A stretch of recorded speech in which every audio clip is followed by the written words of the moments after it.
തൊഴിലുറപ്പുമായി ബന്ധപ്പെടുത്തി രാജ്യത്ത് വലിയ ഒരു ചർച്ച നടക്കുകയാണ്. അതിൽ മഹാത്മാഗാന്ധിയുടെ പേര് മാറ്റിയതാണ് വലിയൊരു വിഷയമായി വന്നിരിക്കുന്നത്. മഹാത്മാഗാന്ധി ദേശീയ ഗ്രാമീണ തൊഴിലുറപ്പ് പദ്ധതിയുടെ പേര് മാറ്റിയിട്ട് പുതിയ പേരിൽ റാംജി റാവ് സ്പീക്കിംഗ് എന്നൊക്കെ പറയുന്ന പോലുള്ള പുതിയൊരു പേരാണ് വച്ചിരിക്കുന്നത്.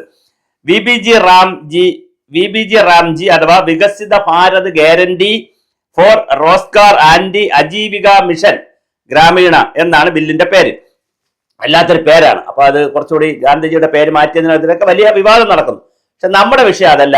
ഞാൻ ഇന്നിപ്പോ ഈ വീഡിയോ ചെയ്യുന്നത് അതിന്റെ ജീവനക്കാരെ സംബന്ധിച്ചിടത്തോളം വലിയ ഒരു സന്തോഷത്തിന് വകയുണ്ട്. കാരണം 5% മുതൽ 6% വരെ അഡ്മിനിസ്ട്രേറ്റീവ് കോസ്റ്റ് എടുക്കാൻ പറ്റിയിരുന്ന സ്ഥലത്ത് നിന്ന് 9% അഡ്മിനിസ്ട്രേറ്റീവ് കോസ്റ്റ് എടുക്കാൻ പറ്റും. അപ്പൊ നല്ല ശമ്പളം ജീവനക്കാർക്ക് ക്ലെയിം ചെയ്യാൻ പറ്റും, വാങ്ങിച്ചെടുക്കാൻ പറ്റും. അതാണ് ജീവനക്കാരെ സംബന്ധിച്ച്. ഇപ്പൊ തന്നെ ഒരു ഫയൽ സെക്രട്ടേറിയറ്റ് കിടപ്പുണ്ട്. ആ ഫയലിൽ തീരുമാനമാകുമെന്നുള്ള ഒരു വിവരം ലഭിച്ചതുകൊണ്ടാണ് അത് ഉത്തരവാകുമെന്ന് നമ്മൾ വീഡിയോ ചെയ്തത്. പക്ഷേ അതിന്റെ ഫയൽ സെക്രട്ടേറിയറ്റിലുണ്ട്, ഫയൽ നിരാകരിച്ചിട്ടില്ല. അതുകൊണ്ട് തന്നെ അത് ഉത്തരവാകാനുള്ള എല്ലാ സാധ്യത ഉണ്ടെന്നാണ് നമ്മൾ ഉത്തരവാകുന്നു എന്നാണ് പറഞ്ഞത്. ഉത്തരവായി അതിന്റെ കോപ്പിയല്ല പറഞ്ഞത്. അപ്പൊ അതിനെ സംബന്ധിച്ച് പലരും വിഷയം സംശയിച്ചിട്ടുണ്ട്. അത് പറ്റാണ് നാളെ മറ്റോ അതിന്റെ വിശദാംശങ്ങൾ വീണ്ടും ചെയ്യാം. കാരണം നാളെ തിങ്കളാഴ്ച നാളെ ഒന്നുകൂടി സെക്രട്ടേറിയറ്റിൽ ചോദിച്ചതിന് ശേഷം അതിന്റെ വിശദാംശങ്ങൾ ചെയ്യാം. അപ്പോൾ ഇന്ന് ഈ ഞാൻ പറഞ്ഞു വരുന്നത് തൊഴിലാളികളെ സംബന്ധിച്ചിടത്തോളം ഒരു കോളടിച്ച കാര്യമാണ്. ബാക്കി പേര് മാറ്റിയതും 60% കേന്ദ്ര ഗവൺമെന്റ് 40% സംസ്ഥാന ഗവൺമെന്റ് കൊടുക്കുന്നതൊക്കെ ഗവൺമെന്റുകളുടെ ബാധ്യതകളും ഗവൺമെന്റുകളുടെ കാര്യങ്ങളാണ്. തൊഴിലാളിയെ സംബന്ധിച്ചിടത്തോളം ഇതൊന്നും ഒരു വിഷയമല്ല. തൊഴിലാളിക്ക് 100 ദിവസം എന്നുള്ളത് 125 ദിവസം ജോലി കിട്ടുകയാണ്. 25 ദിവസമാണ് ജോലി കൂടുതൽ കിട്ടുന്നത്. ചെറിയ കാര്യമല്ല. മാത്രമല്ല, നേരത്തെ 100 ദിവസം ജോലി പറയുമ്പോൾ പലപ്പോഴും 100 ദിവസം ജോലി കൊടുത്തിട്ടുള്ള പഞ്ചായത്തുകൾ വളരെ കുറവാണ്. ഇപ്പോഴത് പറ്റില്ല. 125 ദിവസവും ജോലി കൊടുക്കണം. ആ 125 ദിവസവും ജോലി കൊടുക്കാനുള്ള സ്കീമാണ് തയ്യാറാക്കി ആദ്യമേ അപ്രൂവ് ചെയ്യാണ്. അപ്പൊ അതുകൊണ്ടുള്ള ഗുണം മറ്റത് ഡിമാൻഡ് ബേസ്ഡിലാന്നൊക്കെ പറഞ്ഞിട്ട് ഡിമാൻഡ് ബേസിൽ കേൾക്കാനൊരു സന്തോഷം കാണും. പക്ഷെ പലപ്പോഴും ടാർഗറ്റ് അച്ചീവ് ചെയ്യുന്നതിന്റെ പ്രശ്നമുണ്ട്. അതേസമയം സ്കീമായിട്ട് മാറ്റി അല്ലെങ്കിൽ ഒരു പ്രോജക്റ്റ് ആയിട്ട് മാറ്റുമ്പോൾ കൃത്യമായി 125 ദിവസം ഒരു ഗ്രാമത്തിൽ തൊഴിൽ വേണ്ടവർക്ക് 125 ദിവസം തൊഴിൽ കൊടുക്കാനുള്ള വലിയൊരു സാഹചര്യമാണ് വരുന്നത്. അതുപോലെ തന്നെ ഇത് സ്കീം അപ്രൂവ് ചെയ്ത് കഴിഞ്ഞാൽ മറ്റൊരു വളരെ പ്രധാനപ്പെട്ട കാര്യം, ജോലി ആവശ്യപ്പെട്ട് ജോലി കൊടുക്കാൻ അതായത് പദ്ധതിക്ക് സാങ്ഷൻ കിട്ടി ജോലി കൊടുക്കാൻ തുടങ്ങിയ ആളുകൾ ജോലി ആവശ്യപ്പെട്ടാൽ 15 ദിവസത്തിനകത്ത് ജോലി കൊടുത്തില്ലെങ്കിൽ അവർക്ക് 15 ദിവസത്തെ എന്ത് കൊടുക്കണം? അലവൻസ് കൊടുക്കണം. അത് കൊടുത്തേ കഴിയൂ.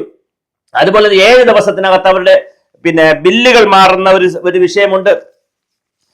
അതുമായി ബന്ധപ്പെടുത്തിയിട്ടുള്ള വ്യവസ്ഥകൾ വെച്ചിട്ടുണ്ട്. പരമാവധി 2 ആഴ്ച വരെ വൈകാൻ പറ്റുകയുള്ളൂ. ഒരാഴ്ചയാണ് അതിന്റെ സമയം പറയുന്നത്. വേതനം നൽകുന്നത് ഒരാഴ്ചക്കകത്ത് നൽകണം. അപ്പൊ ഇപ്പൊ പലപ്പോഴും 1 മാസം, ഇപ്പൊ ഇന്നലെ എന്റെ വീഡിയോ കണ്ടിട്ട് പലരും വിളിച്ചിരുന്നു 6 മാസമായിട്ട് അവർക്ക് പൈസ കയറിയിട്ടില്ല. അതിന് പറ്റത്തില്ല. ഒരാഴ്ചക്കകത്ത് പൈസ കയറണം. മാക്സിമം പോയാൽ 2 ആഴ്ചക്കകത്ത് പൈസ കൊടുത്തിരിക്കണം. അപ്പൊ തൊഴിലാളികൾക്ക് വലിയ സന്തോഷമാണ്. പിന്നെ മൂന്നാമതായി നടക്കുന്നത് നമ്മൾ പെരിങ്കടവിള ബ്ലോക്കിൽ കണ്ടതാണ്, പഞ്ചായത്തിൽ കണ്ടതാണ്, പല പഞ്ചായത്തുകളിലും കണ്ടതാണ്. ഒരുപാട് തരത്തിലുള്ള ഈ ജിയോ ടാഗിങ്ങും ജിയോ ഫെൻസിംഗ് ഒക്കെ വന്നത് എങ്ങനെയാണെന്ന് ഇതിനെ വിമർശിക്കുന്നവർ എന്ന് ആലോചിച്ചിരിക്കുന്നത് നന്നായിരിക്കും. തൊഴിലുറപ്പ് പദ്ധതി തുടങ്ങിയ സമയത്ത് ജിയോ ടാഗിങ്ങും ഇല്ലായിരുന്നു, ജിയോ ഫെൻസിംഗും ഇല്ലായിരുന്നു, മൊബൈൽ ആപ്പും ഇല്ലായിരുന്നു, ഒന്നുമില്ലായിരുന്നു. പക്ഷേ അപ്പോൾ നമ്മൾ ഒരേ കുളം തന്നെ ജില്ലാ പഞ്ചായത്ത് എടുക്കും, ഗ്രാമപഞ്ചായത്ത് എടുക്കും, ബ്ലോക്ക് പഞ്ചായത്ത് എടുക്കും, ഇറിഗേഷൻ ഡിപ്പാർട്ട്മെന്റ് എടുക്കും, അതുപോലെ കുളത്തിന്റെ മത്സ്യ ബോർഡുകാരെടുക്കും, എല്ലാവരും എടുക്കും. അത് തന്നെ തൊഴിലുറപ്പിനും എടുക്കും. ഇങ്ങനെ തട്ടിപ്പിന്റെ വെട്ടിപ്പിന്റെ ഉസ്താദുമാരായി തൊഴിലുറപ്പ് മാറിയപ്പോഴാണ് അത് തൊഴിലാളികൾ മാത്രമല്ല പഞ്ചായത്തുകൾക്കാരും വലിയ പങ്കുണ്ടായിരുന്നു.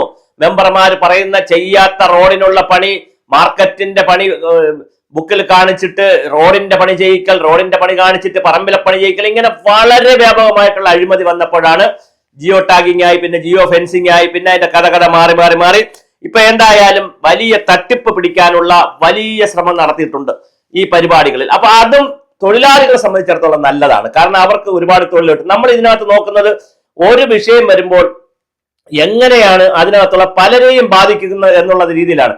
ജീവനക്കാരെ സംബന്ധിച്ചിടത്തോളം 9% ആകുമ്പോൾ അവർക്ക് നല്ല തുക കൊടുക്കാൻ പറ്റും. ഇപ്പോ സെക്രട്ടേറിയറ്റിൽ ഇരിക്കുന്ന ഫയൽ പാസ്സായാൽ വീണ്ടും ജീവനക്കാർ ഡിമാൻഡ് ചെയ്യണം. കാരണം നിങ്ങൾക്ക് പണം തരാൻ 9% പൈസയുണ്ട്, അത് കിട്ടും. അതുപോലെ തൊഴിലുറപ്പുകാരുടെ ശമ്പളം കൂട്ടണം. അതും വളരെ പ്രധാനപ്പെട്ട ഒരു ഡിമാൻഡായി നമ്മൾക്ക് വെക്കേണ്ടതുണ്ട്.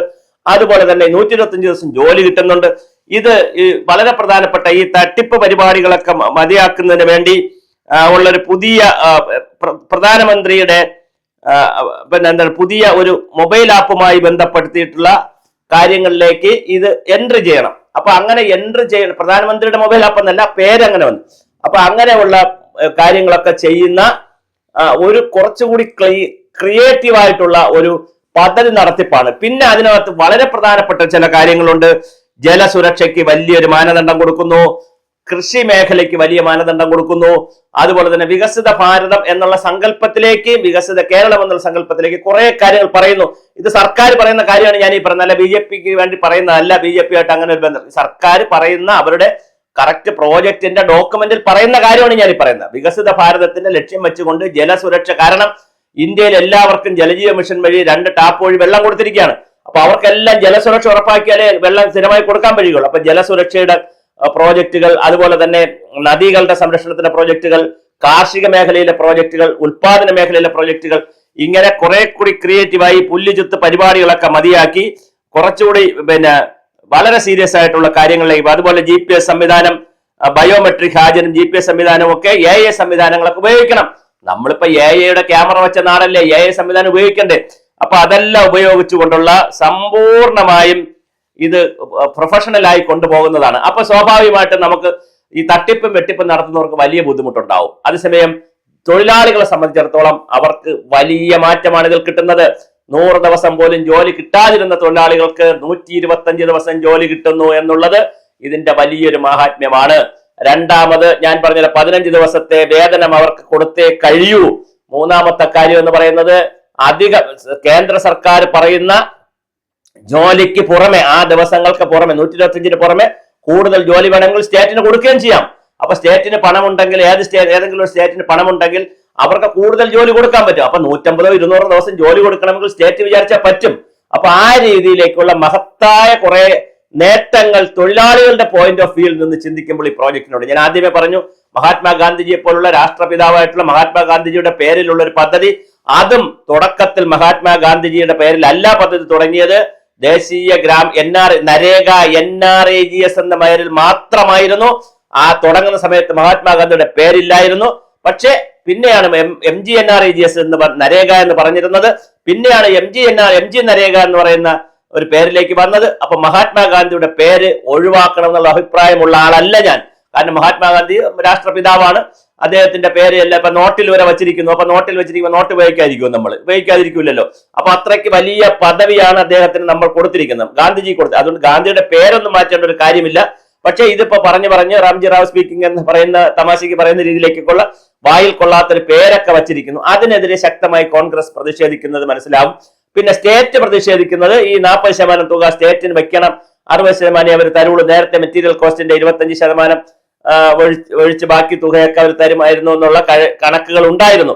അതിന്റെ ഒരു ചില പ്രശ്നങ്ങളുണ്ട്. പക്ഷെ തൊഴിലാളികളെ സംബന്ധിച്ചിടത്തോളം ഇത് ബമ്പർ ലോട്ടറിയാണ്. അവർക്ക് 100 ദിവസം ജോലി എന്നുള്ളത് 125 ദിവസം ജോലി കിട്ടുന്നു.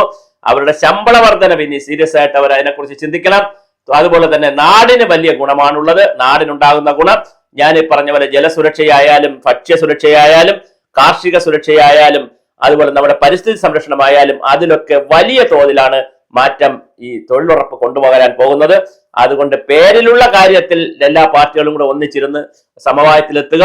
അതുപോലെ തന്നെ ഈ പിന്നെ തുകയുടെ ഡിവൈഡ് എത്ര വേണം എന്നുള്ളത് 60-40 എന്നുള്ളതിന് എന്തെങ്കിലും ഒരു മാറ്റം കൊണ്ടുവരാൻ നോക്കുക. പക്ഷെ ഇതെല്ലാം സർക്കാരിന്റെയും രാഷ്ട്രീയ പാർട്ടികളുടെ വിഷയമാണ്. ജനങ്ങളുടെ വിഷയം അല്ലെങ്കിൽ പാവപ്പെട്ട തൊഴിലാളികളുടെ വിഷയം. അവർക്ക് 125 ദിവസം ജോലി കിട്ടും, അവർക്ക് 15 ദിവസത്തെ അലവൻസ് കിട്ടും. ഞാനിപ്പോ ജോലി കൊടുത്തില്ലെങ്കിൽ ഒരാഴ്ചക്കകത്ത് ശമ്പളം കിട്ടും, മാക്സിമം പോയാൽ 2 ആഴ്ച. അപ്പൊ അവരെ സംബന്ധിച്ചിടത്തോളം തൊഴിലുറപ്പ് പദ്ധതി, ഈ വന്ന മാറ്റം വളരെ മനോഹരമാണ്, അവർക്ക് ഗുണകരമാണ്.